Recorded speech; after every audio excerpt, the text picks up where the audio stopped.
very patriotic and brave American citizens that have come forward are extraordinary. Extraordinary number of people, extraordinary number of witnesses. And what emerged very quickly is there's not a singular voter fraud in one state. This pattern repeats itself in a number of states, almost exactly the same pattern, which to any experienced investigator, prosecutor, would suggest that there was a plan from a centralized place to execute these various acts of voter fraud, specifically focused on big cities, and specifically focused on, as you would imagine, big cities controlled by Democrats, and particularly focused on big cities that have a long history of corruption. The number of voter fraud cases in Philadelphia could fill a library. Just a few weeks ago, there was a conviction for voter fraud, and one 2 weeks before that. And I've often said, I guess sarcastically, but it's true, the only surprise I would have found in this is if Philadelphia hadn't cheated in this election, because for the last 60 years, they've cheated in just about every single election. You could say the same thing about Detroit.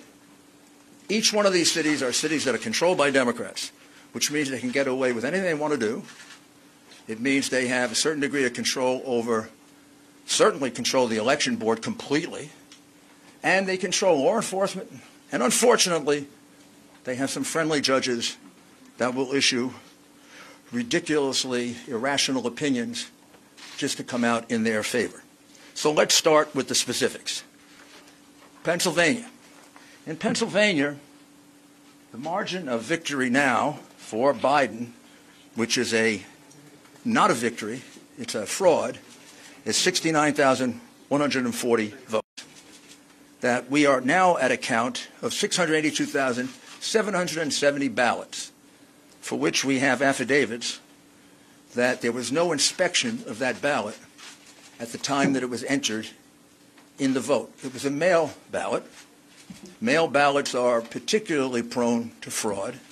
We were warned about that by Jimmy Carter, President Jimmy Carter, and Secretary Baker in a report about a dozen years ago, in which they said that mail balloting is particularly susceptible of fraud, that we should very carefully consider ever doing it, and that it can be taken advantage of. Justice Souter warned us of the same thing in a comment in an election law case. And even the New York Times wrote articles about how dangerous mail-in voting was. And this is the first time we ever did it en masse, and I think it's susceptible to fraud, particularly if you have a plan or scheme which sounds eerily similar to what Joe Biden told us a few days before the election, that he had the best voter fraud team in the world. Well, they were good. I don't know that they were that good because they made significant mistakes, like all crooks do, and we caught them. One of them was pushing out Republican inspectors. Every state, almost every civilized country, even Tanzania and places you wouldn't think of, have rules about inspectors, particularly for mail-in ballots. And why particularly for mail-in ballots? Because they can more easily be defrauded, and you can't check on it. People who have never done a mail-in ballot, I'm going to show you why it's so easy. Well, you fill out an envelope like this. You put your, usually in New York it would be your assembly district and the precinct in which you're voting.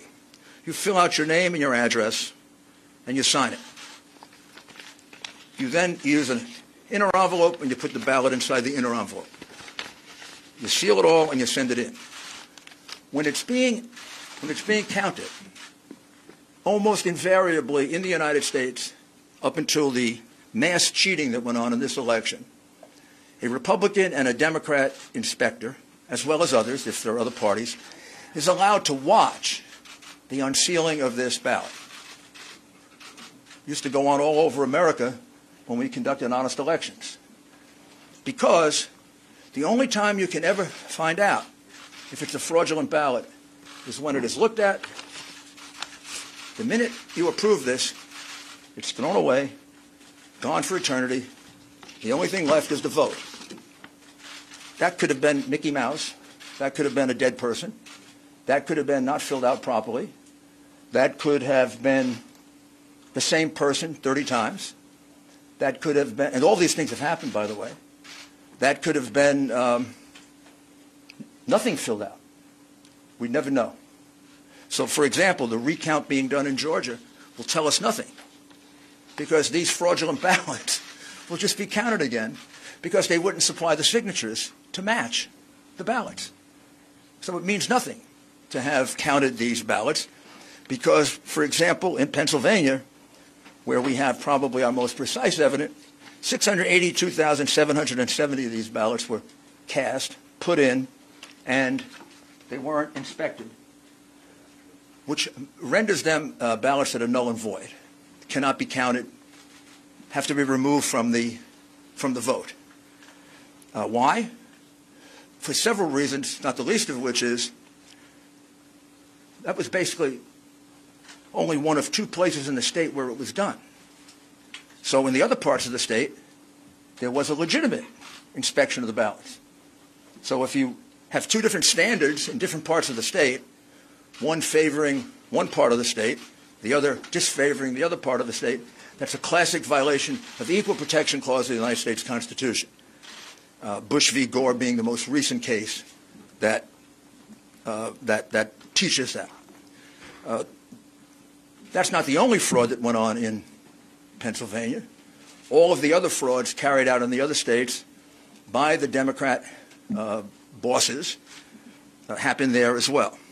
For example, if you made a mistake in that ballot and you lived in Philadelphia or in Pittsburgh, you were allowed to fix the mistake.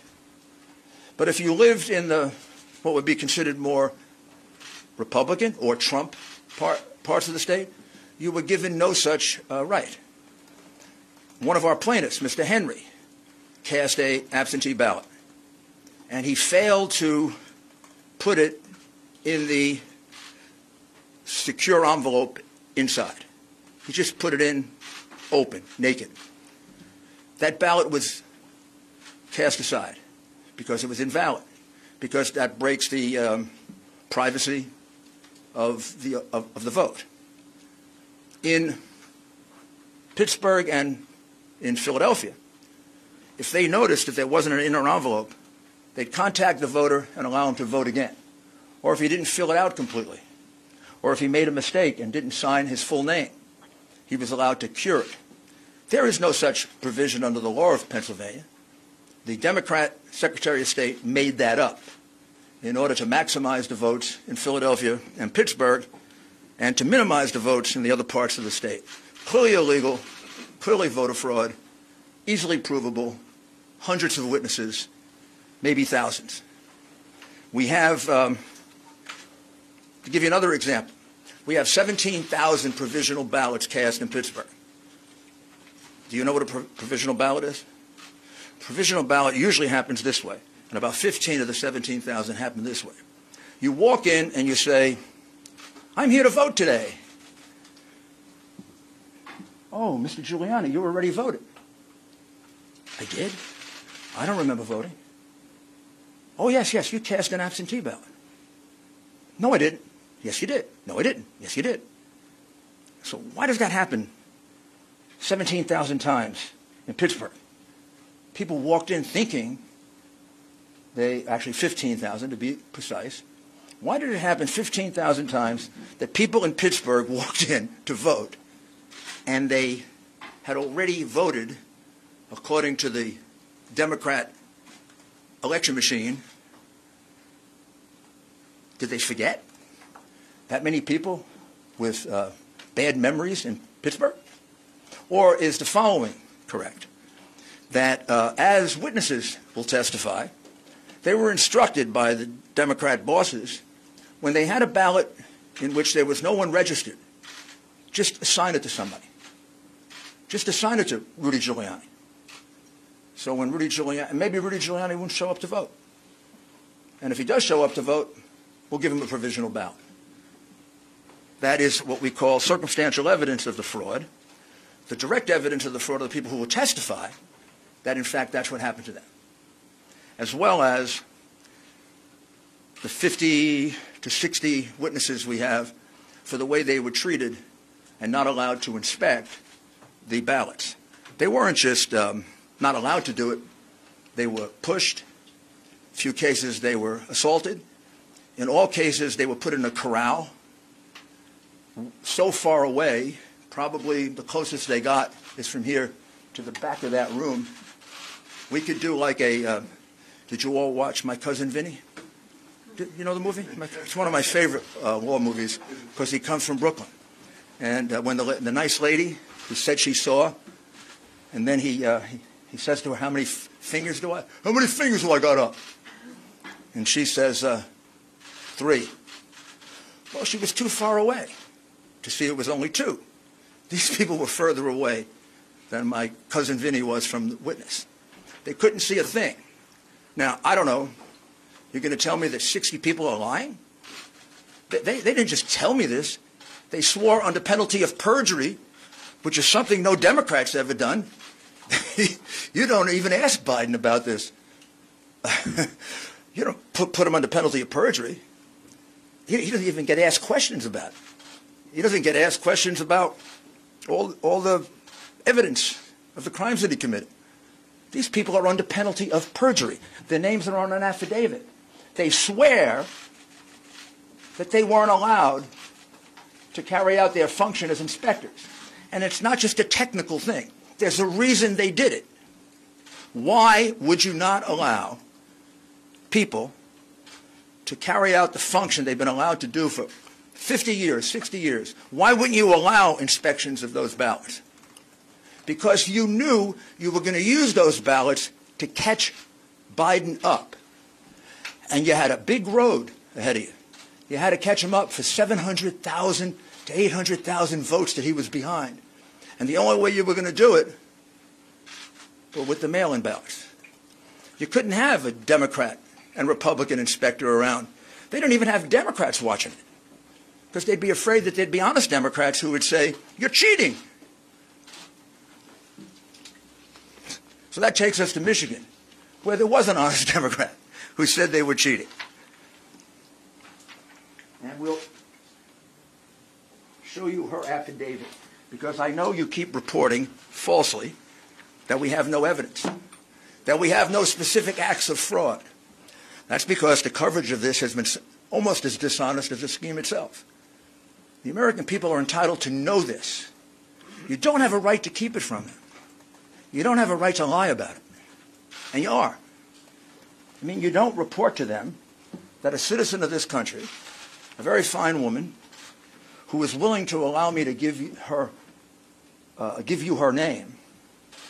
I can't give you all these affidavits, because if I do, these people will be harassed, they'll be threatened, they may lose their job, they will lose their friends. We've lost lawyers in this case because they've been threatened. We've had lawyers that need protection. What's going on in this country is horrible, and the censorship that you're imposing is making it worse. But Jessie Jacob is an adult citizen and a resident of the state of Michigan. She's been an employee of the city of Detroit for decades. I know her age, but she can tell you her age. She was assigned to voting duties in September, and she was trained by the city of Detroit and the state of Michigan. She was basically trained to cheat. She said that I was instructed by my supervisor to adjust the mailing date of these absentee ballot packages to be dated earlier than when they were actually sent in. The supervisor made that announcement for all workers to engage in that fraudulent practice. That's not me saying that. That's this American citizen saying that under oath. I don't know. Maybe you could say she's lying. But you can't say there's no evidence. This is what we call evidence. This is direct evidence. Not circumstantial. I tried many, many cases, as did all my colleagues here. You put a witness on a witness stand, the witness is testifying to their own knowledge. This witness goes on the witness stand and she will say, I was told to adjust the date on the absentee ballots. I witnessed election workers and employees going over to the voting booths with voters in order to watch them vote and coach them for whom to vote. Completely illegal. She will testify to that. I don't know. Biden's people can cross-examine her, but you can't just throw it away. Gee, there's no evidence. Next time you say that, you'll be lying. Because there is evidence. This, oh, by the way, this is public. You can all get it. It's attached to the complaint in Costantino versus the city of Detroit. Then she was instructed by my supervisor not to ask for a driver's license or any photo ID when a person was trying to vote. Don't ask for identification. Why would you not ask for identification? Because you knew that a lot of people not entitled to vote were going to come in and early vote. Because you knew that illegal immigrants were going to be allowed to vote. You knew, if you lived in Philadelphia, unless you're stunad, that's an Italian expression for stupid, unless you're stupid, you knew that a lot of people were coming over from Camden to vote. They do every year. Happens all the time in Philly. It's about as frequent as getting beaten up at a Philadelphia Eagle football game. Happens all the time. All the time. And it's allowed to happen because it is a Democrat, corrupt city. And has been for years. Many, many years. And they carried it out in places they could get away with it. They didn't carry it out in neutral places. They didn't carry it out in Republican places. They didn't carry it out where the law is respected. They carry it out in a corrupt city where the district attorney releases criminals en masse, which is why it has so much crime. She also said, I observed a large number of people who came to the satellite location to vote in person, but they had already applied for and submitted an absentee ballot. So she observed a lot of people voting twice. Again, this is Jesse Jacob, not me. I was instructed not to invalidate any ballots and not to look for any deficiency in the ballots. Why would you do that? Because you're cheating. On purpose cheating. Intentionally cheating. You're cheating as an institution.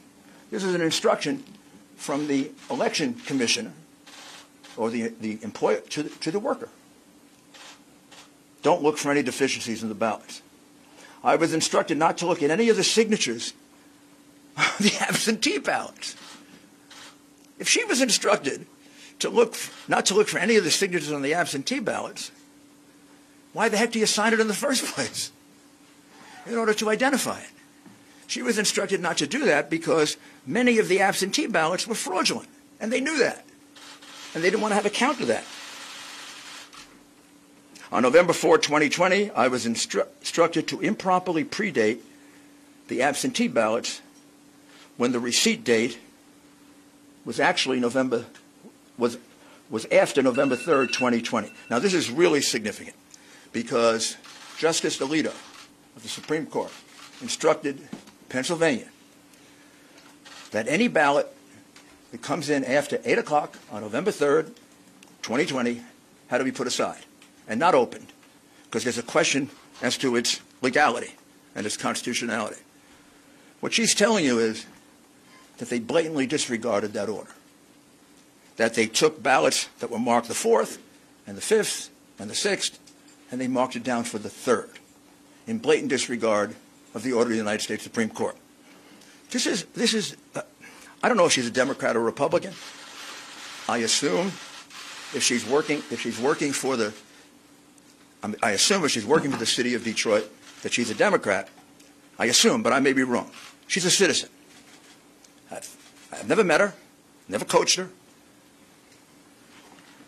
And I'd like you to note that it's signed under penalties of perjury. We have 100 more of these. I can't show them to you because those people don't want to be harassed. They don't want to have their lives torn apart by the goons on the other side. We don't do that to them. They've done that to a lot of our people. They've done it for 4 years. And it's outrageous that it's tolerated, and it's tolerated because you condone it in the press, and you don't cover it, and you don't condemn it. And it shouldn't happen to a Republican or a Democrat. A lawyer shouldn't have to withdraw from a case because he's representing the President of the United States.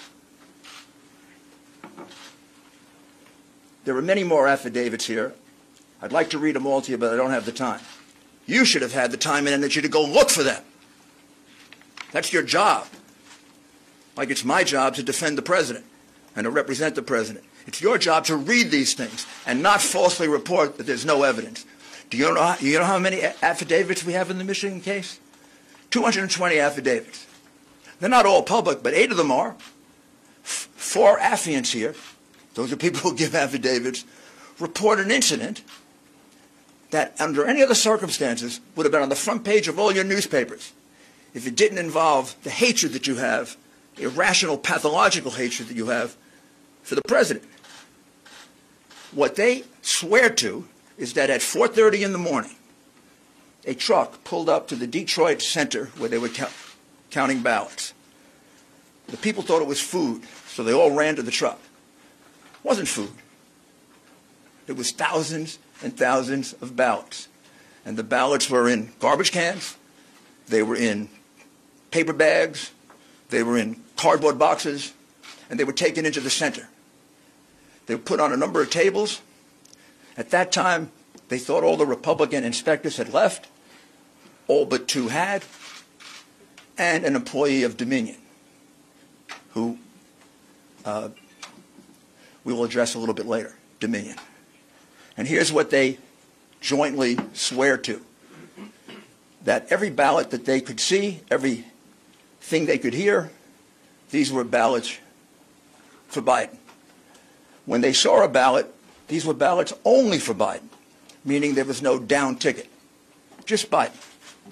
Many of them didn't have anything on the outer envelope because these ballots were produced very quickly, very swiftly, and they're estimated to be a minimum of 60,000, maximum of 100,000. Many of them were triple counted, which means they were put into the counting machine this way. Once, twice, 3 times. I didn't see that. I don't know that, but for the fact that 3 American citizens are willing to swear to it. And we're not going to let them go to court and do that? We're going to let this election go by when there are, in this case, 60 witnesses that can prove what I'm saying to you and other acts of fraud in Michigan? I mean, what's happened to this country if we're going to let that happen? What happened to this country if we're going to cover that up? We let Al Gore carry on an election dispute longer than this one has been going on for one state and for Chad's. This happened in Pennsylvania. It happened in Michigan. Michigan probably right now, if I count up the affidavits, just one case alone, Trump v. Benson, a case that we dismissed today because that case was attempting to get the Wayne County Board of Supervisors to decertify. Well, they did. They decertified. That case has 100 affidavits. And the 100 affidavits show essentially what I've talked to you about. Counting ballots improperly, counting them 3 and 4 times, having people vote 3 and 4 times, changing and backdating ballots to the point of at least 300,000 illegitimate ballots that we can specifically identify. The margin in Michigan was 146,121, and these ballots were all cast basically in Detroit that Biden won 80-20. So you see it changes as a result of the election in Michigan if you take out Wayne County. So it's a very significant case. That is being raised in the case of Costantino versus the city of Detroit. Not by us, but by an individual plaintiff. We are helping and assisting in that case, however. And you can find all the affidavits that you want filed in that case. And you can find out they're not just allegations, they're allegations supported by sworn testimony, which is a lot better than Joe Biden has ever done on anything. He doesn't answer questions, much less give you sworn affidavits. Wisconsin. Wisconsin had a very small margin, 20,544 last time I looked. In Wisconsin, without going into great detail, very similar plan. Republicans shut out in the city of Milwaukee and also in Madison. Republicans almost uniformly shut out from the absentee process, not allowed to inspect, not allowed to look at the ballots. We have in Milwaukee and in the state of Wisconsin a much stricter law. Wisconsin doesn't allow mail-in ballots. They didn't buy into the big mail-in ballot situation. Wisconsin, when you look at their constitution, almost seems to not like absentee ballots. They state it's not a right, a privilege. And they have very, very strict procedures. And the strict procedure says that you can't be given an absentee ballot. You have to personally apply for it. It's illegal, basically, to solicit a vote. And they have actually many reasons for it. That probably goes back to their progressive days. When I say progressive, I mean late 19th century, early 20th century progressive, when that really meant progressive, not retrogressive. So there are 60,000 ballots in Milwaukee County and 40,000 ballots in Madison that, as far as we can tell, and this is why we're auditing, because we have very good information, the numbers are going to come out about here, that don't have applications. Under the law of the state of Wisconsin, already decided, if there's no application for an absentee ballot, the absentee ballot is thrown away. This all happened in two places in Wisconsin. It didn't happen in northern Wisconsin. It didn't happen in Republican Wisconsin. It didn't happen in neutral Wisconsin, where there are an equal number of Republicans and Democrats. It happened in a place where the vote was 75, 80% for the Democrat.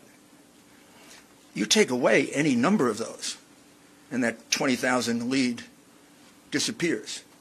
In other words, if you count the lawful votes, Trump won Wisconsin by a good margin. Indeed, if you count the lawful votes in Pennsylvania, he won it by about 300,000 votes. Also, in the lawsuit filed in Wisconsin, which is really a petition because of their procedures, there were no inspectors provided for the count of the illegal ballots. There were numerous backdated ballots. We're just counting them now, run over into the thousands. And there were many precincts in which there was an overvote. Now let me explain to you what an overvote is, which is something you should have explained to the American people, because it's about the clearest circumstantial evidence of massive fraud that you can have. An overvote is if 200% of the people who are registered in a district vote. Think about that. 200% of the registered voters in a district vote. What does that mean? That means somebody voted twice. That means somebody who's not entitled to vote voted, an illegal, a person from another city or state, a person who's not registered. But what it means is that those are illegitimate votes.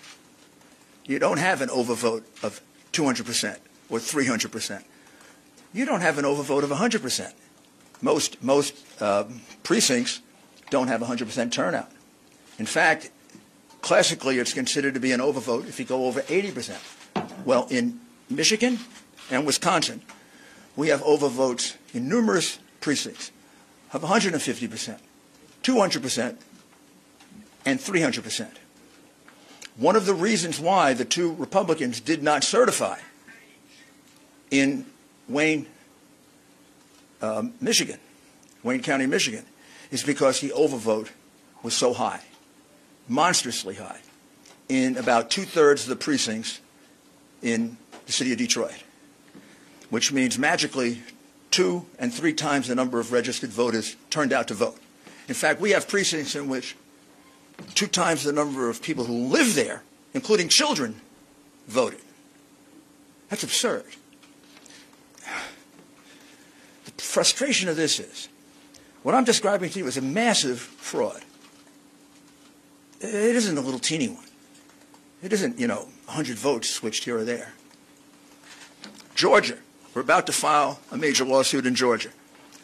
That'll be filed probably tomorrow. I don't need to go through it. Virtually the same things I've told you before. In the city of Atlanta, Republicans were not allowed to watch the absentee mail-in ballot process. Inspections completely cast aside. And we have numerous double voters. We have numerous out-of-state voters, and we have specific evidence of intimidation and changes of vote. That'll all be in the lawsuit that comes out tomorrow. Arizona is a state that we're looking at very, very carefully. I would say we're probably going to bring a lawsuit in Arizona. More than probably. I think we are going to bring a lawsuit in Arizona. We're still collecting that evidence. And the state that we're looking at that would surprise you is we have very, very significant amount of fraud allegations in the state of New Mexico,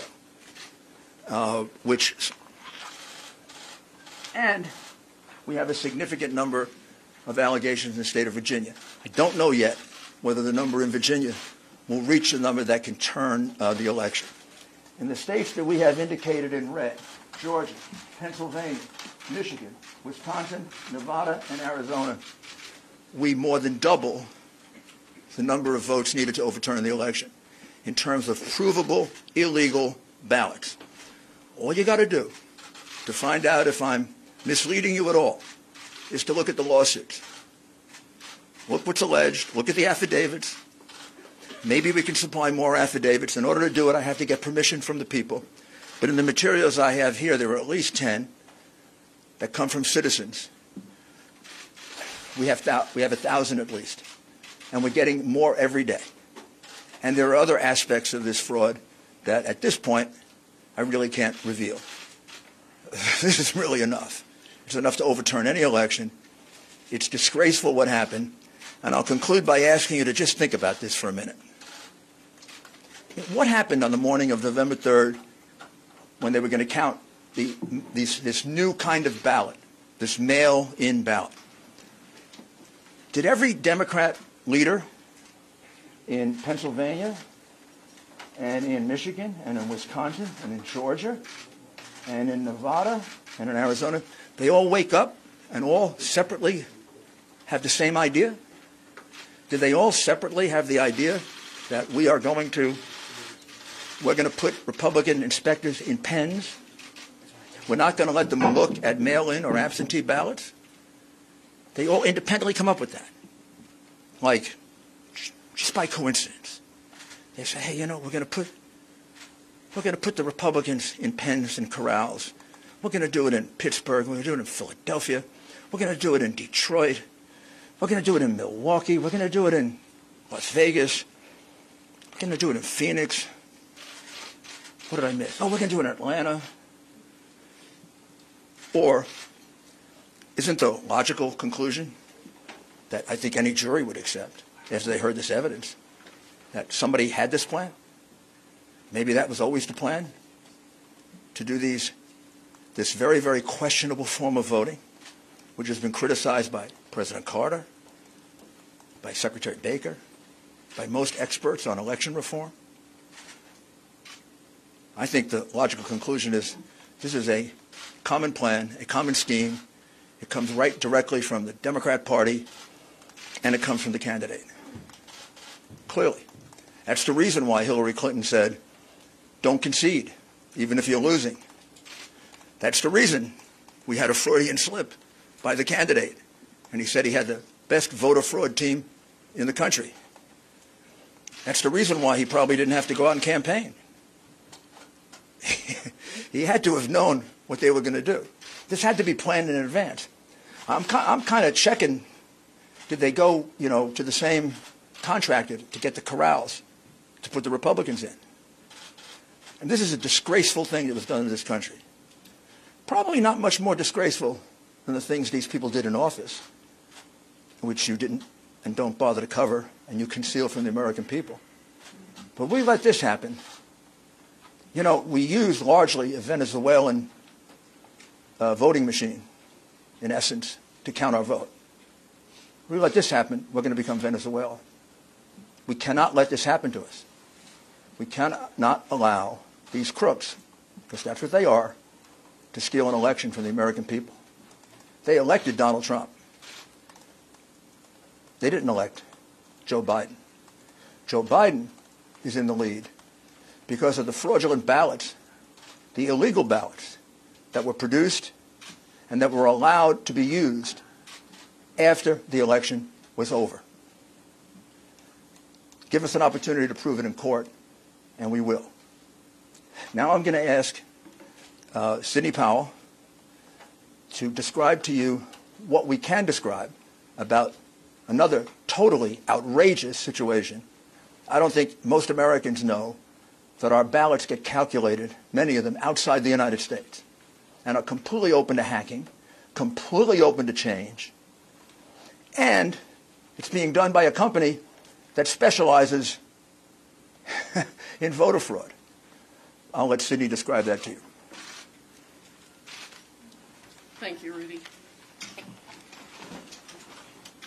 What we are really dealing with here and uncovering more by the day is the massive influence of communist money through Venezuela, Cuba, and likely China in the interference with our elections here in the United States. The Dominion voting systems, the Smartmatic technology software, and the software that goes in other computerized voting systems here as well, not just Dominion, were created in Venezuela at the direction of Hugo Chavez to make sure he never lost an election after one constitutional referendum came out the way he did not want it to come out. We have one very strong witness who has explained how it all works. His affidavit is attached to the pleadings of Lynn Wood in the lawsuit he filed in Georgia. It is a stunning, detailed affidavit because he was with Hugo Chavez while he was being briefed on how it worked. He was with Hugo Chavez when he saw it operate to make sure the election came out his way. That was the express purpose for creating this software. He has seen it operate, and as soon as he saw the multiple states shut down the voting on the night of the election, he knew the same thing was happening here, that was what had gone on.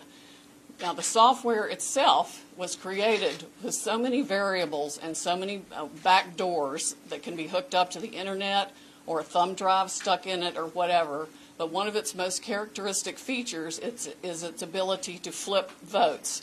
It can set and run an algorithm that probably ran all over the country to take a certain percentage of votes from President Trump and flip them to President Biden, which we might never have uncovered had the votes for President Trump not been so overwhelming in so many of these states that it broke the algorithm that had been plugged into the system. And that's what caused them to have to shut down in the states they shut down in. That's when they came in the back door with all the mail-in ballots, many of which they had actually fabricated. Some were on pristine paper with identically matching perfect circle dots for Mr. Biden. Others were shoved in batches. They're always put in a certain number of batches, and people would rerun the same batch. This corresponds to our statistical evidence that shows incredible spikes in the vote counts at particular times, and that corresponds to eyewitness testimony of numerous people who have come forward and said they saw the ballots come in the back door at that time. Notably, the Dominion executives are nowhere to be found now. They are moving their offices overnight to different places. Their office in Toronto was shared with one of the Soros entities. One of the leaders of the Dominion project overall is Lord Malloch Brown, Mr. Soros' number 2 person in the UK, and part of his organization. There are ties of the Dominion leadership to the Clinton Foundation and to other known politicians in this country. Just to give you a brief description of how this worked, I'm going to quote from a letter that was written, and I will read that to make sure I get the quotes right. This person was objecting to the United States acquisition of Sequoia voting systems by Smartmatic, a foreign-owned company. I believe this transaction raises exactly the sort of foreign ownership issues that CFIUS is best positioned to examine for national security purposes. It's undisputed that Smartmatic is foreign-owned and it has acquired Sequoia. They keep changing the names as they go along. Different times when a problem comes up, they just create another corporation and call it a different name. But it was a voting machine company doing business in the United States. Sequoia voting machines were used to record over 125 million votes during the 2004 presidential election in the United States. Smartmatic now acknowledges that Antonio Mujica, a Venezuelan businessman, has controlling interest in Smartmatic, but the company has not revealed who all the Smartmatic owners are. According to the press, Smartmatic's owners are hidden through a web of offshore private entities, and that is, in fact, true. Smartmatic has been associated with the Venezuelan government led by Hugo Chavez, which is openly hostile to the United States, and of course, as we all know, communistic and really brutalizing its own people. The system has been continued there by Mr. Maduro and ensured his election. Smartmatic's possible connection to the Venezuelan government poses a potential national security concern in the context of its acquisition of Sequoia, because electronic voting machines are susceptible to tampering, and insiders are in the best position to engage in such tampering. This letter expresses concern of the Chicago 2006 primary election. And it ends by saying the products and services that are of Venezuelan origin, and evaluate Smartmatic's ownership to determine who could have influence and control over these and other Sequoia products and services are important to the national security of the United States. This letter was written to Hank Paulson on October 6, 2006 by Congresswoman Carolyn B. Maloney. Senators Klobuchar and Warren have raised these concerns as recently as December 2019.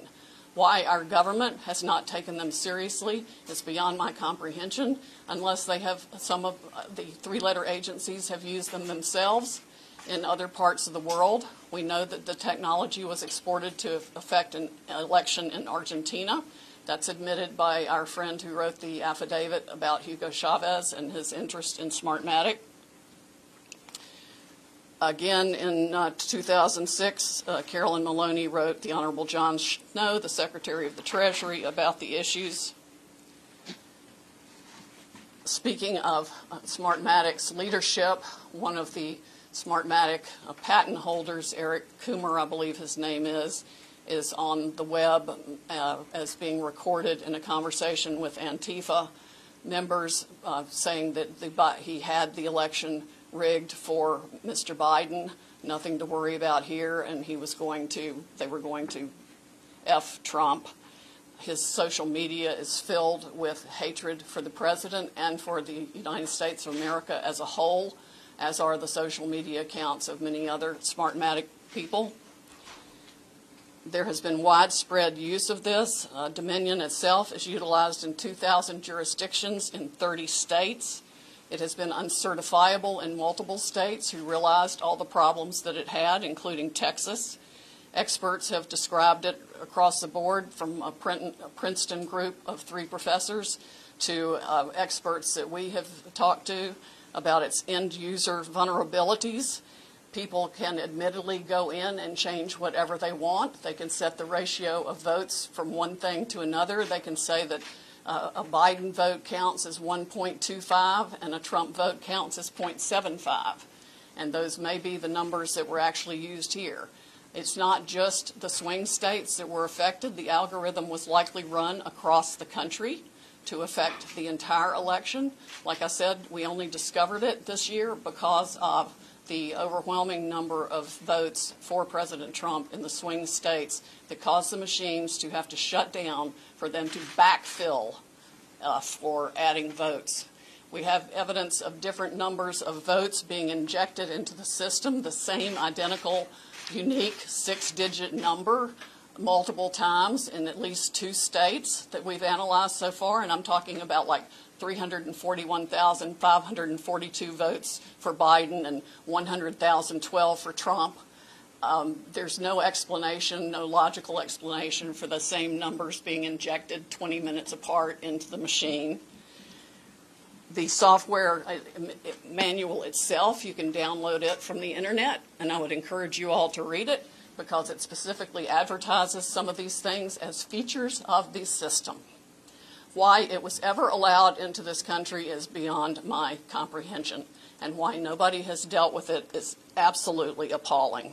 The machines were easily accessible to hackers. There's video on the net that it will explain to you how a kid with a cell phone can hack one of these voting machines. There's been no oversight of Dominion or its software. Workers in each county were trained by Dominion, but there's no evidence of any monitoring otherwise. We have testimony of different workers admitting that they were trained how to dispose of Trump votes and add to Biden votes. The software has a feature pursuant to which you can drag and drop any number of batches of votes to the candidate of your choice or simply throw them away. So we have mathematical evidence in a number of states of massive quantities of Trump votes being trashed. Just simply put it in the trash like you would on your computer with any file, and Biden votes being injected. That's addition to the flipping. I mean, it really happens in 2 ways. There's an algorithm that runs that automatically flips all the votes, and then each operator has the ability to go in, override settings. They can ignore a signature. They can ignore the top line of the ballot. They can go down ballot and select who they want to change the results for. The gentleman who founded Smartmatic, there's video of him on the internet explaining that, yes, on at least one occasion, he admits they changed 1 million votes with no problem. Many of the jurisdictions that have had this problem might not have known of the issues, but many did.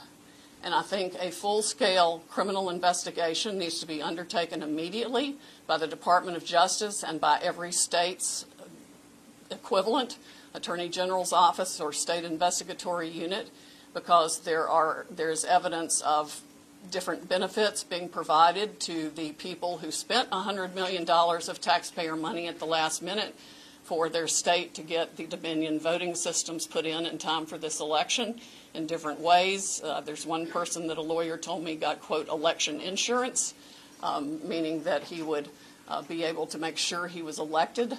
I'm sure they explained that feature in detail to many people who expressed interest in putting this voting system in. Texas denied certification of the Dominion system in 2019, but there are no doubt issues with the software that Texas did use, unbeknownst to Texas, I would imagine, since they went to great trouble to examine the Dominion systems and reject them. But other software, the source code that does the alterations is embedded, we have been told, in the source code all across the country in all the voting machines. There's no doubt it has been used to alter elections in other countries. We know specifically that Venezuela exported it for that purpose to Argentina and other Latin American companies to make sure that the corrupt rulers who were willing to pay the highest price for being in office were allowed to rig their elections. This is stunning, heartbreaking, infuriating, and the most unpatriotic acts I can even imagine for people in this country to have participated in any way, shape, or form. And I want the American public to know right now that we will not be intimidated. American patriots are fed up with the corruption from the local level to the highest level of our government, and we are going to take this country back. We are not going to be intimidated. We are not going to back down. We are going to clean this mess up now. President Trump won by a landslide. We are going to prove it, and we are going to reclaim the United States of America for the people who vote for freedom. How come you're not suing in the Wisconsin counties that use this? Why are you only doing a recount? And excuse me, that we're not out to the questions at this point. So excuse me, we're not at the questions at this point. My name is Jenna Ellis, and I'm the senior legal advisor to the Trump campaign, and I'd like to just explain now where we've been and where we're at and what you can expect from this process. So what you have heard, I'm sure, in the fake newspapers tomorrow will be one of two things. Either there was not sufficient evidence that we've presented, or we spoke too long. Okay, so what you've heard now is basically an opening statement. This is what you can expect to see when we get to court to actually have a full trial on the merits, to actually show this evidence in court and prove our case. This is not a Law and Order episode where everything is neatly wrapped up in 60 minutes. For those of you who are here in this room or have maybe tuned out in other networks, clearly you've never been court reporters. Trials take time. Putting on evidence takes time. This is basically an opening statement so the American people can understand what the networks have been hiding and what they refuse to cover, because all of your fake news headlines are dancing around the merits of this case and are trying to delegitimize what we are doing here. Let me be very clear that our objective is to make sure to preserve and protect election integrity. President Trump has been saying from day one that this is about maintaining free and fair elections in this country. It is not about overturning an outcome. It is about making sure that election integrity is preserved, and every American should want that. If every American is not on board with that, you have to ask yourself why. And if your fake news network is not covering this or allowing you to cover it fairly and accurately, you should ask yourself why. This is absolutely a legitimate legal basis. We have been asked to provide an entire case that generally would take years in civil litigation. I've been a prosecutor. I have tried cases with far simpler facts. One thing happened in a matter of minutes, and it still takes days. And we go through a jury process. This is the court of public opinion right now. We are not trying our case in the court of public opinion, because if we were, we would get unbiased jurors. I would strike 99% of you from the jury, and I would be allowed to because of the fake news coverage you provide. You are not unbiased jurors. And until you step out of your role as a journalist and actually go into a courtroom and you are a judge on a bench that has sworn an oath to be unbiased in our separation of powers, then your opinion does not matter. The facts matter, the truth matters, and if you are fair reporters, you will cover that fairly and appropriately, and you will allow coverage of our media team here and our legal team.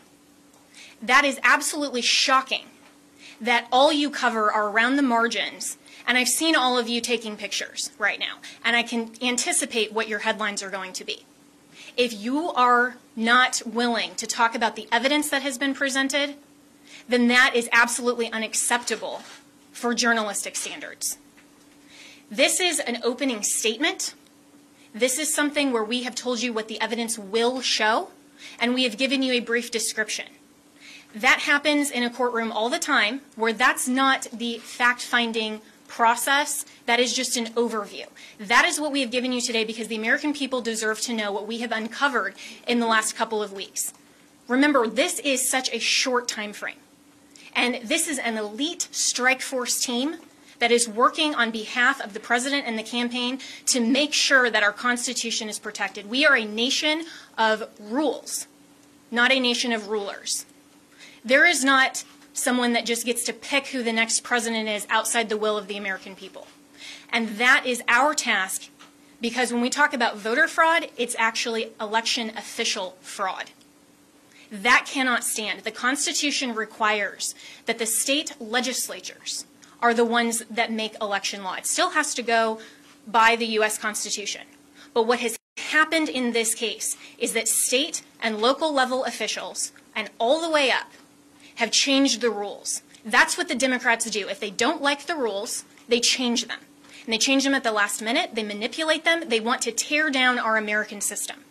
Our founders were so brilliant that they anticipated this, that there would be corruption, there would be foreign influence, there would be attempts to manipulate the outcome of the election, especially with who they called our chief magistrate. I would encourage all of you to go home and actually read Alexander Hamilton's Federalist 68 and see what he described as an advocacy position to adopt and ratify the Electoral College and the process by which we select our president.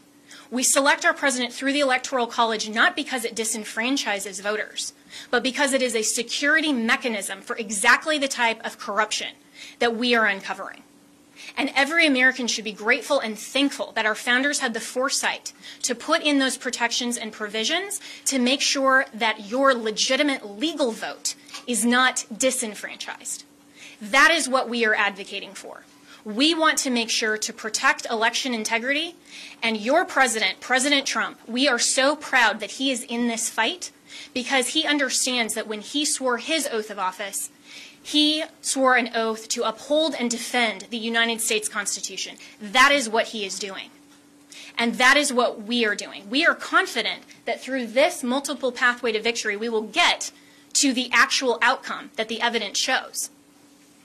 But this is not about overturning an election on our part. It's about making sure that we protect and preserve free and fair elections for all future American elections. If the United States caves to corruption or this type of election integrity disaster, then no election will be secure from here on out. And we all need to be keenly aware of that. We are the representatives here that are standing in this gap and defending President Trump and defending you, the American people, at the end of the day. This is ultimately about the United States of America. And we want to make sure to protect and defend that. And as my colleagues have said, we will not back down. We won't be intimidated. President Trump will not be intimidated. You, the American people, should not be intimidated. You, the press, should cover this fairly and should know that this matters to election integrity and it matters to the future of our nation. So we have given you an overview, but recognize this is not a court of law. We will get there, and we have time, and we have constitutional provisions that will step in when we show the corruption and the irredeemably challenged and overturned votes that are absolutely corrupt in all of these counties. It is irredeemably compromised. We will show that, but you have to give us that opportunity. This has been just our opening statement, and we have an opportunity to get there, and we have time, and we will do that. This is the United States of America, and we stand proudly for President Donald J. Trump. Thank you. One more point. The world is watching this. I have gotten multiple emails from people in other countries who watch the same pattern happen there. We have witness testimony that the same things were done in those countries as this was exported from Venezuela and by Maduro and by Mr. Chavez and by Cuba. And of course, we know China also has a substantial presence in Venezuela and substantial interest in making sure that President Trump does not continue in office. This is the consummate foreign interference in our election in the most criminal way you can possibly imagine. It must be shut down. We know, for example, that one of the Dominion's highest level employees or officers went to Detroit himself to man the Detroit Operations Center, where he could watch the votes coming in real time and decide what file folder in the system to put those votes into. That's why you see massive spikes after hours when people were told that all the votes were in and all the votes were counted. Many Dominion employees have already reached out to us to tell us the truth. They are Americans who want to ensure election integrity like we do. I would encourage every Dominion or Smartmatic employee who is fed up with the corruption in this country to come forward as soon as possible, because these are serious federal offenses that I am confident the Department of Justice will be in pursuit of in very short order if they are not already. All right. few questions? Yeah, Mayor Giuliani, this sort of reminds us, 30 years ago, they had federal judges doing consent decrees over elections, so you got a federal judge overseeing the election, this is old Chicago days. Will you be asking that in Georgia, where you have the two Senate races, to have the U.S. District Court judges and federal authorities monitoring the elections? I can't say what's going to be done about... In Montgomery County, we have sort of a Operation Gray Lord. I'm sorry, in what county? Montgomery County, Pennsylvania, and yes. Atlanta, there's sort of an Operation Gray Lord going on. I don't know if you were informed of that. I know about it. I really can't give you an opinion on that. I think, obviously, every election official should learn something from this and be very, very careful with the next election. I know this is a lot of information that we've given you, probably because we're frustrated with what we keep reading and hearing in the censored press, which is that we have no evidence, we have no specifics, we have no backup for what we're saying, and you largely ignore the affidavits that are filed. Whether you agree or disagree with an affidavit, it's evidence. You can't say, I mean, you're just lying to the American people when you say there's no evidence. Sidney was giving you information that come from affidavits from other people that are given under oath. I was explaining things to you from affidavits that come from other people, American citizens, who swear under oath that they saw 100,000 ballots come in and that they were all for Joe Biden, and that I should point out, now that Sidney has spoken, that those happened just around the time that the Dominion or Smartmatic people called a halt to the election. And then you can also trace it with a very big spike in the vote count at exactly that time. Right up. So what we're telling you is supported by evidence. And we're going to have to present these because of the procedures that exist according to the different voting laws of the different states. For example, you asked us about Wisconsin. We have to first create a contest in Wisconsin before we can move to bringing a fulsome federal lawsuit. The contest, from everything I can see, is going to overturn the vote because it's going to show somewhere around 100,000 illegal ballots in 2 counties that Biden carried by 75, 80%. And you know how close Wisconsin is. And what I'm talking about is the absentee ballots for which there were no applications. And that's not just a small matter.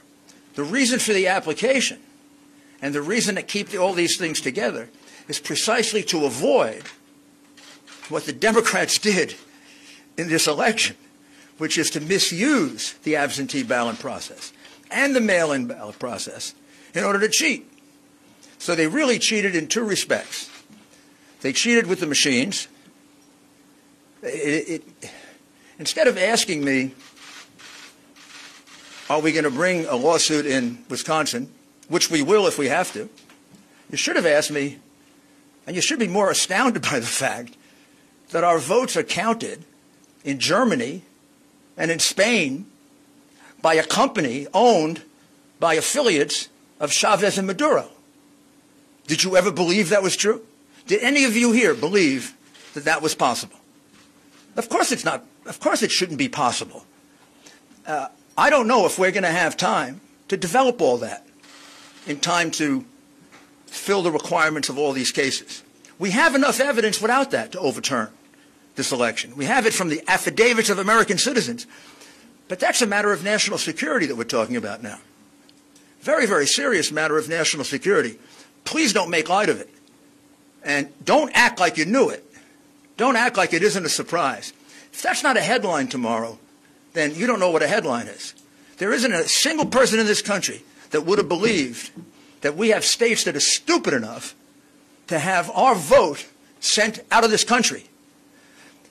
You couldn't possibly believe that the company counting our vote, with control over our vote, is owned by 2 Venezuelans who were allies of Chavez, are present allies of Maduro, with a company whose chairman is a close associate and business partner of George Soros, the biggest donor to the Democrat Party, the biggest donor to Antifa, and the biggest donor to Black Lives Matter.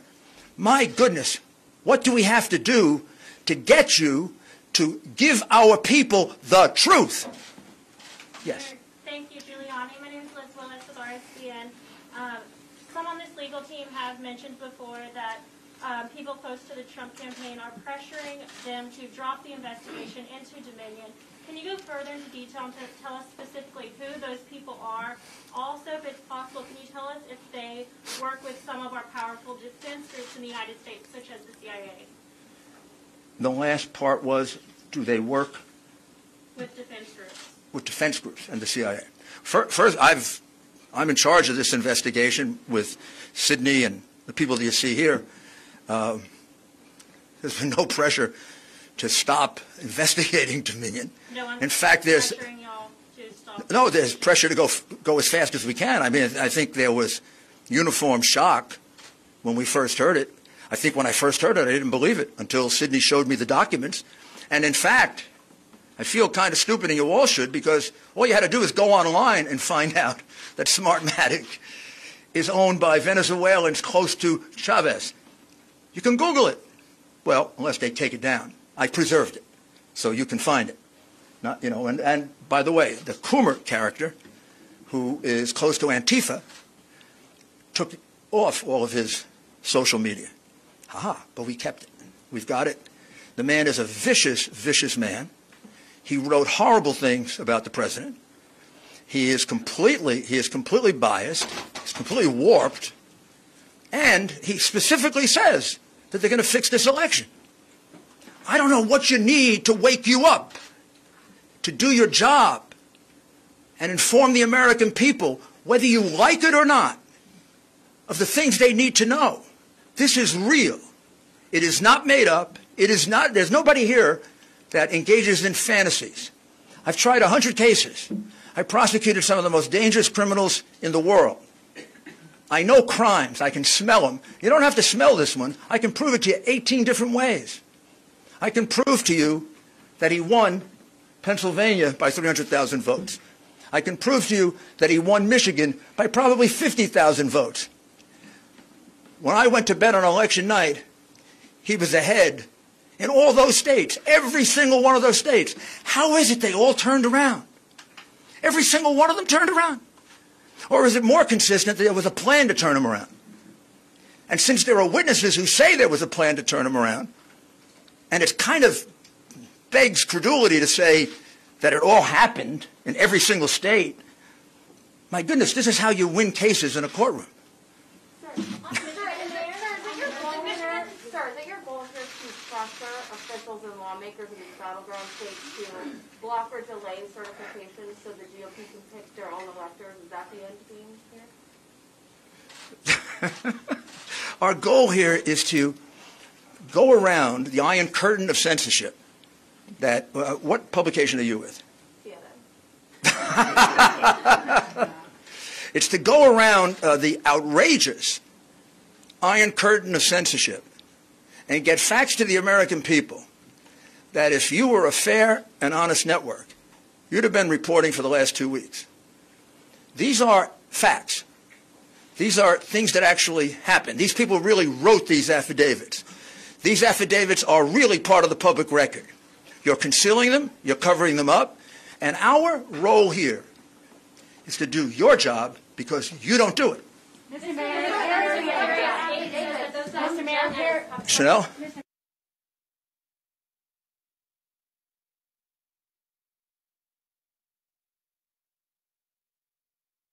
allegations of voter fraud and election fraud that you have pointed out in these 6 states. Come on, you have to have a little humor. We have witnesses who have actually reported. Where are you, things to the FBI? And nothing's happened as a result of it. I don't know where the FBI has been for the last 3 years. I have no idea where the FBI has been for the last 4 years. Explain to me how the FBI concealed a memo in the hand of Brennan to Obama saying that Hillary basically made up the Russian collusion plot. They withheld that for 4 years and cost our country $40 million and 2 impeachment, one attempted, one actual, and then an acquittal proceeding. I don't know where they've been. I don't know where they were on the hard drive. They got it 10 months ago. There are clear crimes revealed on it. Didn't do anything with that. I don't know where they are now. Our country has had its ballots counted, calculated, and manipulated in a foreign country with a company controlled by friends of an enemy of the United States. What do we have to do to get the FBI to wake up? Maybe we need a new agency to protect us. I have no idea. If I may speak for just a minute. In terms of the level of corruption we are looking at here, we have no idea how many Republican or Democratic candidates in any state across the country paid to have the system rigged to work for them. These people didn't do this just to take control. They make one heck of a lot of money off of it. Think about the global interests behind your own news organizations. Think about the pressure being brought to bear from the social media companies to shut down free speech on any challenge to the election. This is a massive, well-funded, coordinated effort to deprive we the people of the United States of our most fundamental right under the Constitution to preserve this republic that we all cherish. It is of the greatest concern. It is the 1775 of our generation and beyond.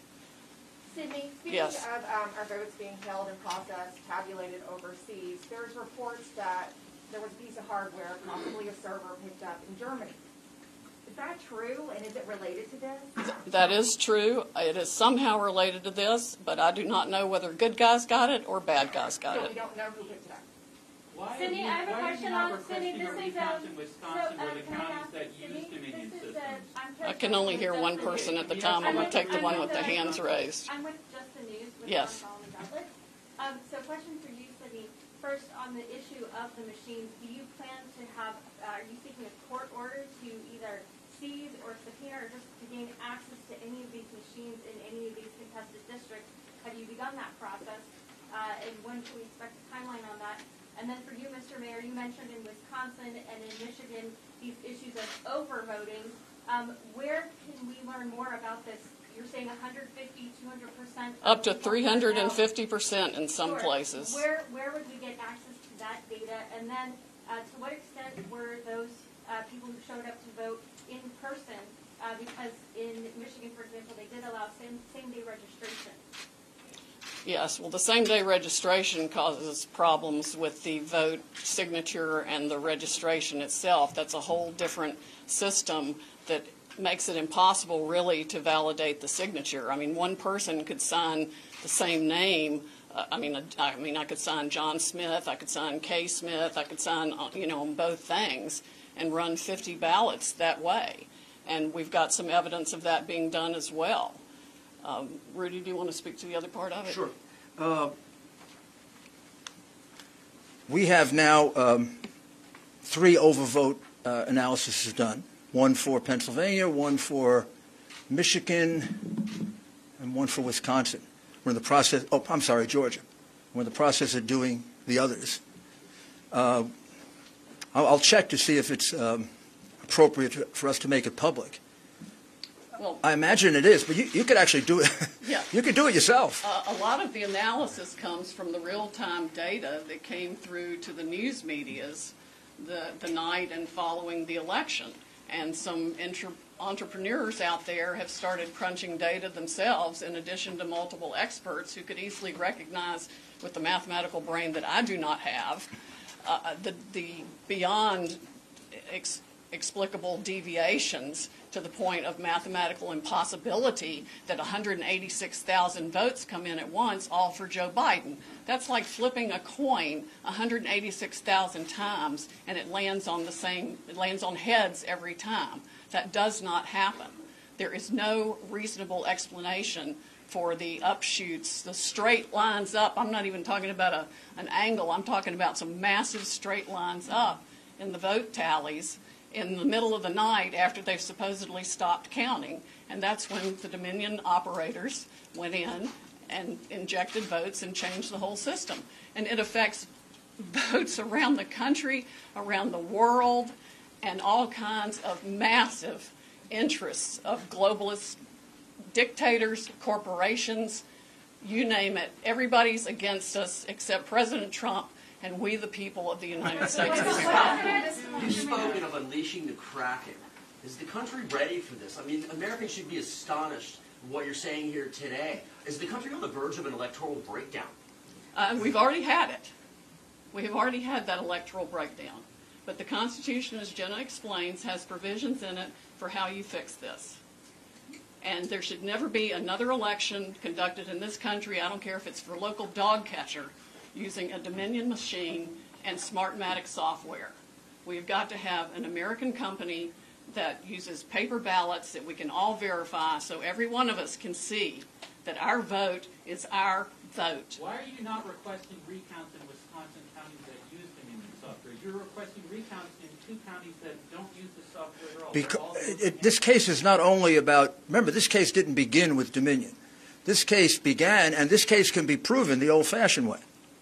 It can be proven based on just good old-fashioned democratic tactics that go back to Mayor Daley in the 1960s, when he held the vote back in Chicago so that he could elect John F. Kennedy. Or as recently as last year, when they held the vote back in Palm Beach County and Broward County in order to see if they could steal that election for the Senate and governor, and then got caught manufacturing ballots. Democrats have been doing this for years on a small scale. When they passed the mail-in voter statute, which all of a sudden multiplied by 10 times the number of mail-in votes, they realized they could have a field day. They could do precisely what Jimmy Carter and Secretary Baker warned us about. All you have to do is own an election board, and you can get away with it. And unlike what Sydney is talking about, where you could have a paper trail, a paper ballot, I tried to point out to you, the minute that you separate the outer envelope from the ballot, you can no longer trace it, which is why the count, whatever the count in Georgia today is totally ridiculous. They're counting the same fraudulent ballots one more time. Yeah. Mr. Mayor, and we're still very close. Mr. Mayor, so far, no single court has found evidence of fraud. That's got to be disappointing for you and the President. How would you describe his mood at the moment? And do you and him still genuinely believe you can overturn this election, or is it about something bigger for you? Well, it is about something. Let's go from the big picture to the smaller picture. The most important thing here is that this has been a massive attack on the integrity of the voting system in the greatest democracy on earth. The people who did this have committed one of the worst crimes that I've ever seen or observed. One of the things we're the most proud of in this country is that we've been such a long-standing democracy based on the right to vote. They have trashed the right to vote. They've dishonored the right to vote. They've destroyed the right to vote in their greed for power and money. And there's no doubt about it. This was not an individual idea of 10 or 12 Democrat bosses. This is a plan. You would have to be a fool not to realize that. They do the same thing in exactly the same way in 10 big Democrat-controlled, in most cases, crooked city. And when I say crooked city, go look at how many of their officials have gone to jail in the last 20 or 30 or 40 or 50 or 60 years that they have dominated and destroyed those cities. They picked the places where they could get away with it. They picked the places where, whether or not Republicans testified to something, judges would just dismiss it because judges are appointed politically. And too many of them are hacks. They picked places where they could get a sheriff that refused to enforce a court order. When we got a court order that we could be 10 feet closer, our representatives were told, if you try to do it, I'll arrest you. You're painting a portrait of a national conspiracy, suggesting that Joe Biden was actually part of that. Part one, it began as a national conspiracy.